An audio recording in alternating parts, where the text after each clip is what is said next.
Assalamu alaikum wa rahmatullahi wa barakatuh.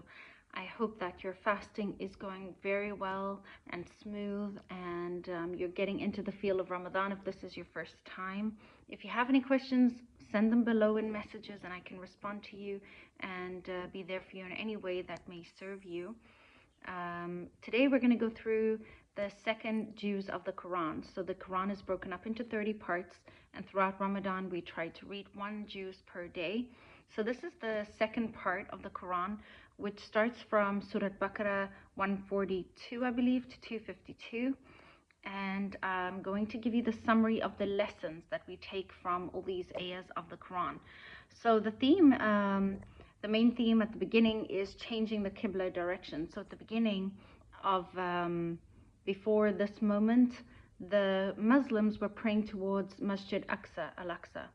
And then it was, came down ascribed that we will change the direction of the Qiblah for Muslims to face the Kaaba, which is where Abraham alayhi salam built the Kaaba.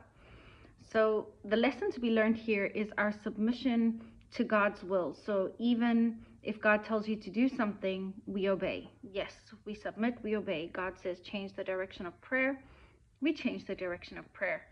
And then the hypocrites started to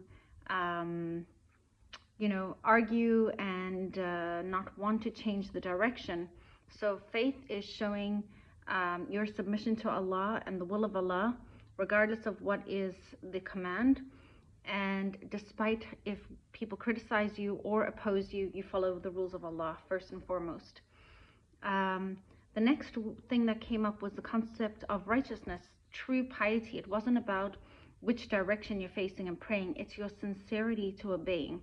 It is your sincerity in your belief about the Book of God, the angels, the Day of Judgment, your destiny. This is, and all the prophets, this is the belief in God. And then it goes on to discuss spending in the way of charity for the sake of Allah. So supporting your family, orphans, any of the needy, and establishing prayer and zakat. So zakat is your charity that you're going to be giving, and it is stipulated how much to give in Islam, 2.5% of your excess money that you have, and anything extra is, always going to be rewarded. And then fulfilling your promises and being patient through hardships. So Allah is teaching us characters, characteristics to have to be a person of God is the best characteristics you could ever dream to attain. So when you learn and you read the Quran, to implement these, even if giving charity is hard, try to give 50 cents, $1 a day. Try to feed somebody if you can. Try to give water. Push yourself, and you'll see that slowly your heart softens and it becomes much easier, until the point that you actually look forward to giving and you love giving. May it be easy for you, and may your heart yearn to be amongst those characteristics that God loves.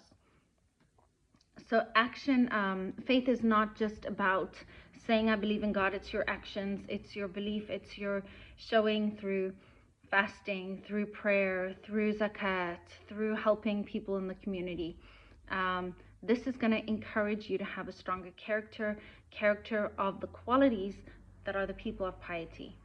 Then it goes on to discussing fasting, that fasting is an obligation for people who are healthy enough to fast the whole month of Ramadan. Ramadan is the month the Holy Quran was given, so it is a very blessed month. And of course, if you're sick or traveling, you can make up your fasts another time, inshallah. And the nights of Ramadan are a time for connection with Allah through prayer. So the lesson is that fasting strengthens taqwa, God consciousness, and encourages self-discipline. The rules of Hajj are given. Hajj is an obligation for anyone that can afford it. It is commanded to respect the sacred months. So when you respect the sacred months, you cannot fight. During these months, there's no war. You can defend yourself if you are attacked, but you cannot go out and have war. And then takbir, saying Allahu Akbar, is to be stated during Hajj. Hajj is a symbol of unity and devotion for the people of Islam. Laws of charity, spending in the path of Allah, is like planting a seed, and the plant grows and multiplies with reward. Sincerity is required. So you're not giving for the sake of people to be like, oh, you're so generous and you're so kind and you're so godly. You're not. You're doing it for God, and usually it should be done in secret. Prohibition of riba, which is interest. So interest actually leads to oppression of people. So in Islam, it is forbidden to have any interest, and so you have to be very careful now as a Muslim to make sure you're not getting any interest through loans or credit cards. These things are forbidden. Generosity leads to blessings, and interest-based dealings lead to destruction. Marriage, divorce, and family law is covered also in this surah. It's a very long surah. Muslims should marry believers to maintain strong Islamic foundation. Divorce is allowed, but must be handled with kindness and patience. Ida, it's a waiting period after the divorce. The woman has to wait 3 months and 10 days, I believe. Ida is the waiting period after divorce or husband's death. I believe if the husband dies, it's around 4 months. You can double check. And mothers should breastfeed for 2 years, and the father is to provide, financial support during this time. So marriage is a sacred bond in Islam, and even in the worst time, if there is divorce, to be handled with patience and kindness. There should not be any hatred between them. The story of David and Goliath is also covered in this, where Bani Israel was asking for a king. They wanted Saul to lead them into battle, and some rejected this because he was a very elite person, but God chose him for his strength and knowledge. So leadership doesn't come, how we see it. God is the one that raises us up or lowers us down. So we should seek God for protection, God to raise us up, to give us knowledge, to give us strength. And David, he defeated Goliath through Allah's help. He was, maybe tiny compared to Goliath, but he had true faith in Allah. And the lesson is that victory does not come from wealth or numbers of the battle, the number of people you have, but from God's support and faith in Allah. So the key lessons is Islam is more than rituals. True piety is faith and action combined. Ramadan is a time for self-purification and strengthening our bond with Allah. Wealth should be used wisely. Charity brings barakah, blessings into your life, while interest destroys your blessings.